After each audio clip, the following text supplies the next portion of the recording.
What's good, Wagering World? It's your boy Five Star in Vegas, broadcasting live as always from beautiful Summerlin, Nevada. And here with my co-host, my guy, the only Sacramento Kings fan that I know. What's good, Spread Astare? Oh man, it's Friday. We got a beautiful weekend ahead of us. Baseball has started, so that makes things a little more exciting. Don't cap it, but I tell other excellent cappers such as yourselves plays. So can't wait for an exciting weekend. We got tennis, baseball, and basketball. What could be better? Yeah, man. I enjoy being baseball, similar to the NBA. The first 2 to 4 weeks, I have a lot of success on both of those sports, and the reason why is because it's always easy for me to cap when I'm getting the best out the players, when I'm getting a full team before all the injuries kick in, before all of the fatigue kicks in. These long schedules in the NBA and Major League Baseball, they get lethargic around the middle of the season. So you don't get the best efforts from these guys. But the beginning of the year, everybody's healthy, everybody's raring to go, and it's a very a good cap for me during the beginning of both sports. So I look forward to us winning some baseball at the beginning of the year, and then we'll get back into it probably after All-Star break. After I see the system maybe start to slump a little bit as people start sitting out and these managers start switching up the lineups. But we had a great day yesterday on a very sticky NBA schedule. We were able to still find our way. Let's get to yesterday's news. How did your game turn out for you? Hey, that was fun, man. Potential playoff preview too here with the way things turned out yesterday. Philadelphia sitting in four, Toronto sitting in five.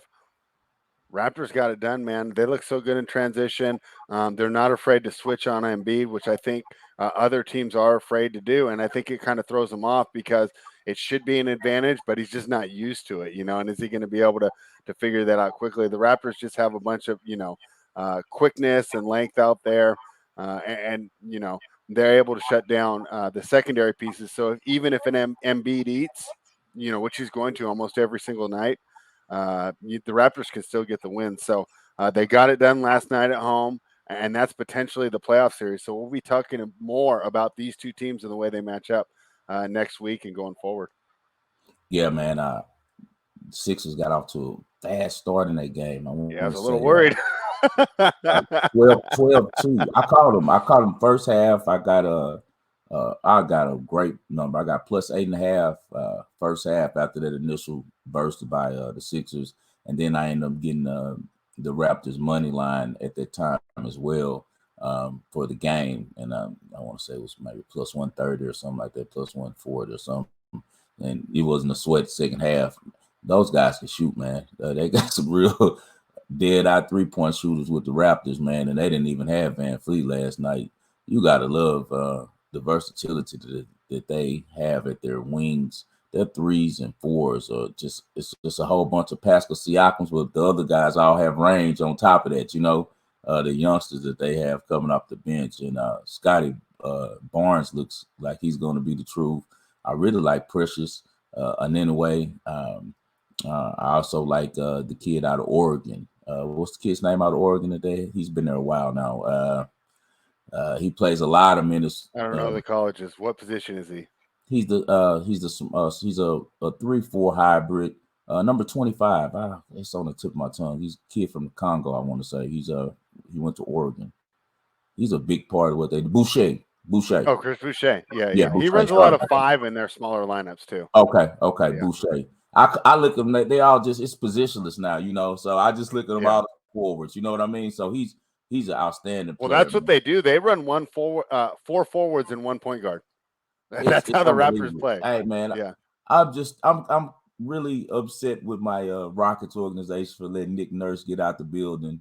When we hired D'Antoni, there was a lot of push um, to hire Nick Nurse. He was doing so good with the Vipers, man. He's an excellent basketball mind, man. So that's going to be very interesting to see what the Raptors do. And I had a win. I took the Celtics. Tatum sat, but as we thought, Brian was able to still get it done, keep the number within. As I told you, I knew the Celtics would be pushing for the plus 200 on this game and trying to get a win just because players are interchangeable. Don't get me wrong. You're going to miss Jason Tatum's 30 points, but Jason Tatum is also a player who the Celtics can account for his points in one game situations like this one. Not over a series. Over a series, they would definitely miss him and need him. But for a one-game situation, they have enough pieces. They have enough depth on the bench to get a couple people to make up for his 30 points, and that's what they were able to do last night. And I really like the Celtics team, and as I told you, it's about matchups, and they match up really well against the Bucks over the years, and they played all of the time. Every time they played them, it's been all close games, and I didn't see it changing last night, and it didn't. The Celtics had the game in grasp in the fourth quarter. A couple questionable calls by the referees, but then the Bucks were able to pull away at the end. I'm grateful that Giannis bounced it out when he could have took the dunk at the end and pushed it over the six. And my class were too, man. We all was sweating that one because I told him to lock it in early because just as you said, that's why you're the NBA professional, man. I dip and dab on it because I look for advantages on numbers. And at the end of the day, I know sports, so I know which teams match up well and things like that. But you're more in tune with the lineups and how the coaches are going to sit guys. And you said that most likely that Tatum would be out in that game and that Giannis would play. And I was thinking maybe it would happen the opposite just because how they had everything lined up, but it still ended up working out for us correctly because my main factor in capping that game was that the Celtics always play the Bucks well, and also their coaches established a mind state in that locker room that they're trying to win every game. It doesn't matter who's out there, man. They compete, and I like it a lot. And so yesterday we went 2-0, man. So if you guys took that, we got back on track again. Now we got to finish strong like we did last week so we can guarantee the 12th straight winning weekend, man. Did you know 12th was TWELFTH? That's Yeah. I didn't know. I had to Google it. It was I thought it was with a V at first, and then it corrected me when I was typing up the description, and I said, "Wow, I never realized this." And I consider myself pretty formidable in English, man. I scored a 36 on my English and on my ACT in high school, man. Oh, nice. Yeah, so that was, but I didn't know that you spelled 12th with an F though. So you learn something new every day, man. What's the ball and parlay today, man? Let's get these guys another winner so we can make them happy that we had another winning week. All right, yeah, I'm going to go and I'm going to look at the Miami Heat. They're hosting the Atlanta Hawks tonight. Interesting situation for the Heat. They need to win one of their two last games in order to secure the number one seed. Everyone just assumes they're going to do it because their game on Sunday is against the Orlando Magic. But you talked about an organization last night that tries to win regardless of the circumstances. The Miami Heat are the same way, right? We've heard about Heat culture. They encourage or force conditioning more than any other team. They actually have like a college. They're the only NBA team I know that can pull this off. They have physical checks, and if you don't fit them, if your body fat's too high, if you're not able to run these sprints, you don't even get to practice with the team until you are physically able to go. They send you off with a strength and conditioning guy to just work out all the time, right? So they definitely have like the strongest culture as far as conditioning, and that shows. So even though, right, people are saying, oh, well, the Heat might not try tonight, it's just not in their DNA. They don't really know how to tank. So I expect them to put forth a good performance tonight against the Atlanta Hawks. The Atlanta Hawks are a team that I think that they ran pretty well last season to make the finals, right? They ran into the Knicks, who, as shown this year, right? We're really trying hard during that regular season last year, but just didn't have the talent to compete and kind of came back to earth this year. Then they went against that discombobulated Sixers team. Right. We know they were having issues in their locker room. They weren't playing as a team. And, the Hawks were able to take advantage of that. But, once they went against a truly elite team, the Milwaukee Bucks, they got eliminated. But everyone said, oh, well, they made the conference finals. They just wrote them back in. Trae Young, such a fun story. But there's still a lot of flaws on this team. Clint Capella, he was great with you guys, right? Yeah. Kind of, he's not the same rim protector he used to be. And that's why the guy from USC, Okong, was getting more run. And I'm thinking if I'm the Hawks, I want to kind of turn this into a Kongwu as my center, right? Yeah. But we'll see how that Capella works won't be out there this next year. offseason. He won't be there next year. Yeah.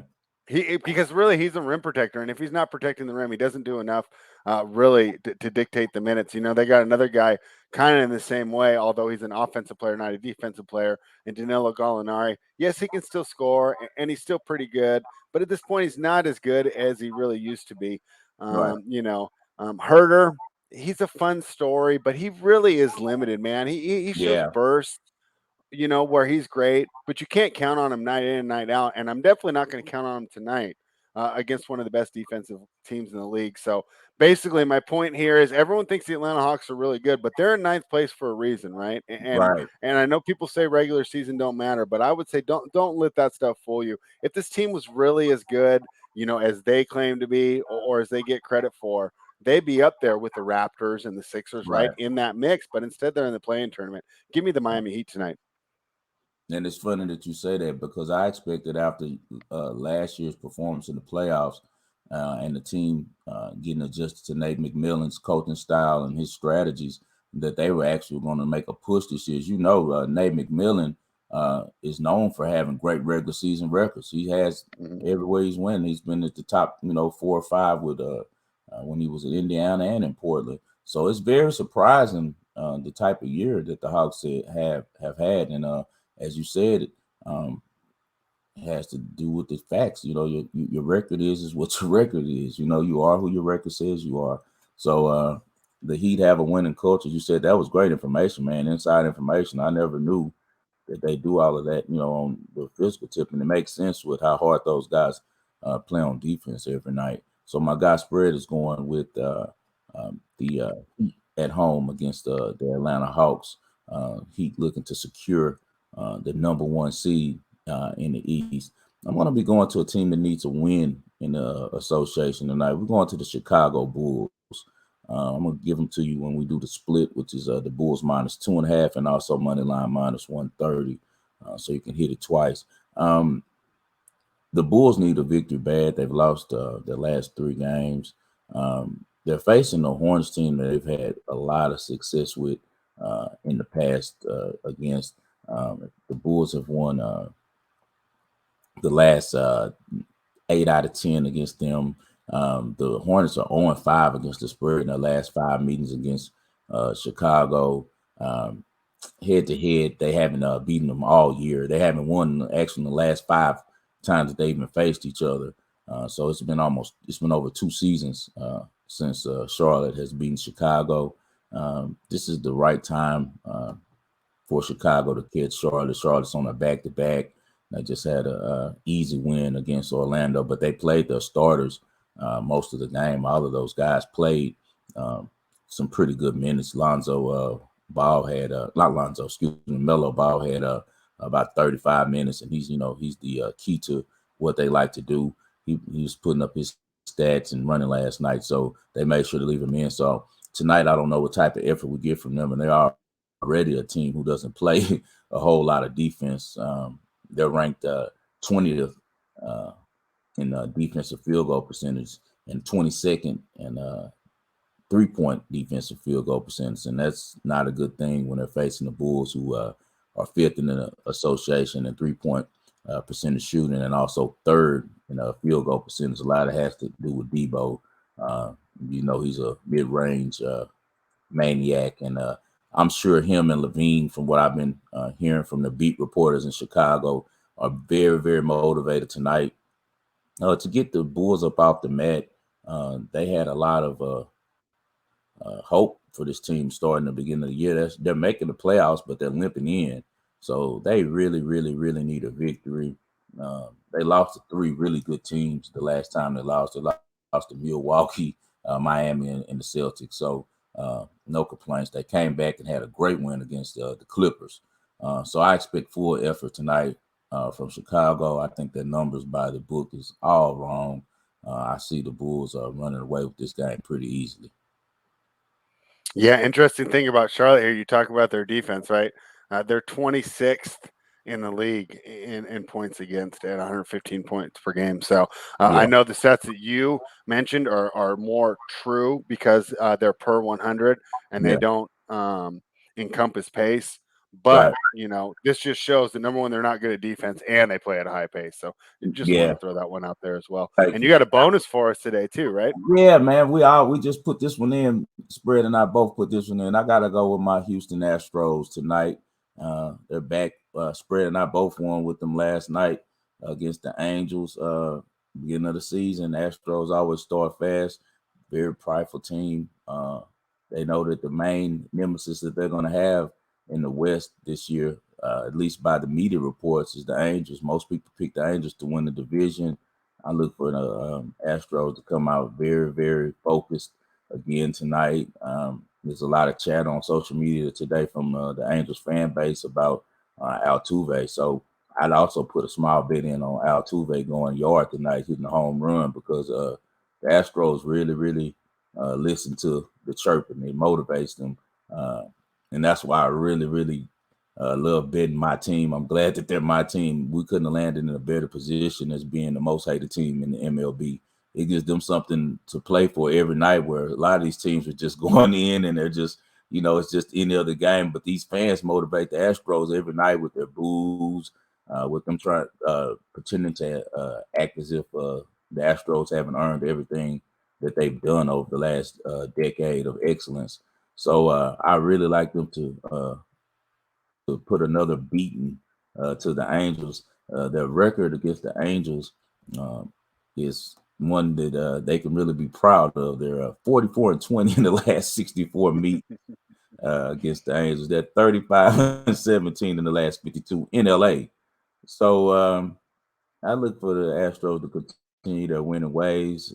They've won the last 9 out of 12 against the Angels. And once again, the main thing that I want to take into account is that the Astros hear the noise. It'll be different if they were playing someone maybe that it wasn't a big game. They're going to be completely up for this game, just because the media and social media all pretty much said that the Angels are the best team, knowing that the Astros are the definition of excellence in the West. It's just haterade, and it motivates those guys. And the Angels have a terrible bullpen. They have terrible pitching. Tonight, the guy that's going to be on the mound for them, he has like a 7 ERA, man.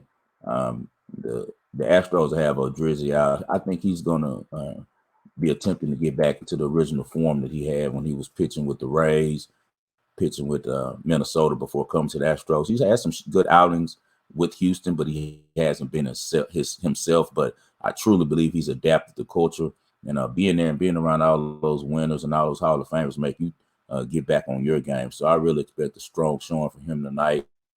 We're going to see some runs tonight. Last night was low scoring. I think the Astros bats really open up tonight, and I expect them to get another victory, which will be their 36th in the last 53 in LA. So we're going with the good guys, the Houston Astros tonight, plus 110, trying to open up a lead in the NL West. You saw what they did to Tempura last night, right? Yeah, pretty impressive. Pretty impressive that you go say these little things and then you get back-to-back homers put on your head. I wonder where was the trash cans at last night. Only thing was sketchy was that hanging curveball he was throwing.